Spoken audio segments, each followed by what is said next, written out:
Stephanie, are any of these ever come up for, do you think they're right for constitutional challenges? I mean, this is restriction on people's livelihoods, on their place of assembly. I mean, these seem like it might be constitutional essentially. Not with the Supreme Court.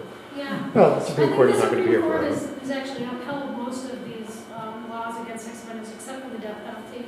That's the only one that they've said really is So this- unconstitutional. This has never gone to like an appellate division or something, Well, I think they have. I think some of them have been challenged, yes. and they've been But all of upheld. them have been upheld. The only one really that hasn't been is with the death penalty. And that was overturned. I think it was Louisiana, right, that took that. Louisiana, they had instituted the death penalty for sex offenders. They had a case, somebody on death row, and then they took that to the Supreme Court, and it was overturned.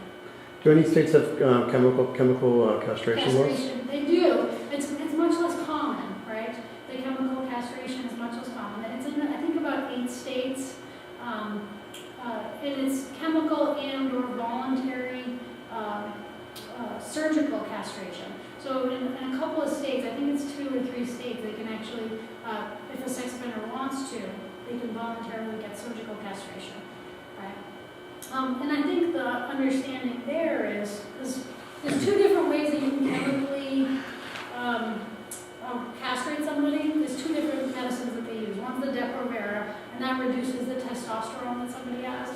But they could also do it by antidepressants, the serotonin reuptake inhibitors, those drugs. And those ones, I think, are the ones that are the most commonly used, the antidepressants.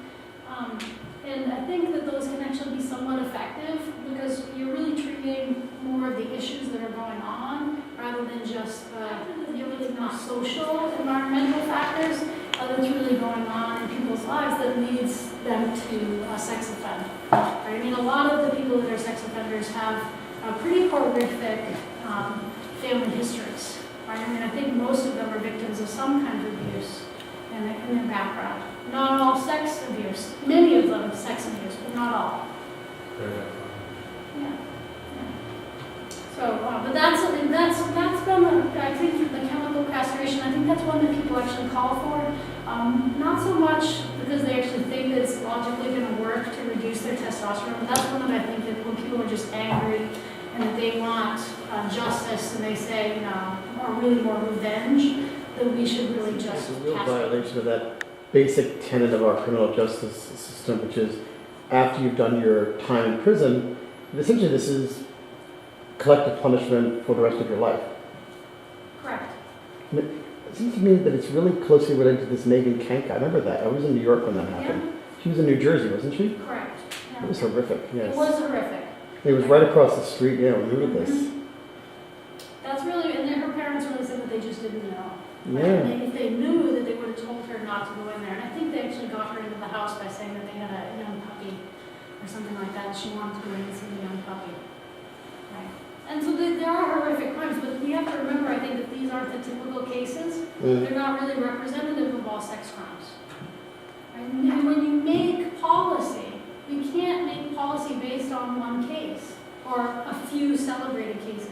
We have to actually make policy that's going to be effective and actually, meet everybody, right? And our system's a lot more complicated than we think. We're dealing with a lot of social problems that are very complex. And we want simplistic answers. And unfortunately, we're not really going to have simplistic answers. But our criminal justice system, and I think we're really right to do this, as criminal justice is kind of more establishing itself as a discipline.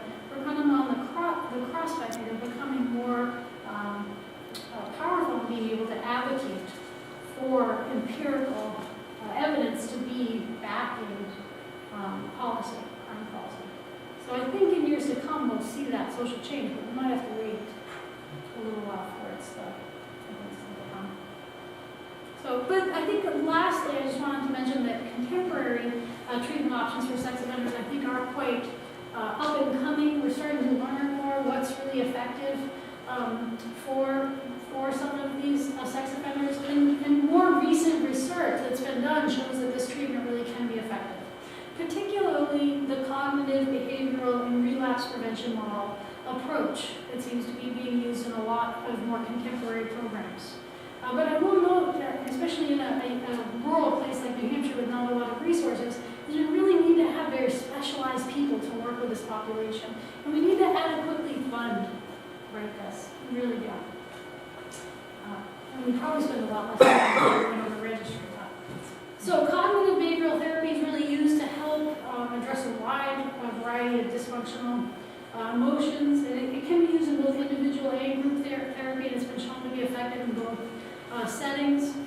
But the relapse prevention model, I think, is particularly helpful because it can be helpful to treat sex offenders for this long-term behavior management, using that long-term behavior management strategy. And the goals of treatment for sex offenders, I think, often include getting sex offenders to own up to their behavior, have empathy for victims, develop social skills, understand the relationship between their thoughts, their feelings, and their actions. Developing healthy thinking patterns, right? Because I think sex offending, a lot of it is really, they have a lot of cognitive distortions. And getting them to kind of work through some of those, I think, can be helpful. Helping them to manage their emotions and identify their risk factors and triggers. And then develop healthy coping skills for those risk factors and triggers, I think is really important as well. And treatment really needs to be specific to the individual offenders and different for juveniles and adults, right? And that can't all be the same for both of them. But does it work? It absolutely does work. Recent research of contemporary specialized treatment programs for sex offenders using that cognitive behavioral and relapse prevention model indicate that treatment does reduce recidivism. Right? So we really have to kind of trust our empirical evidence.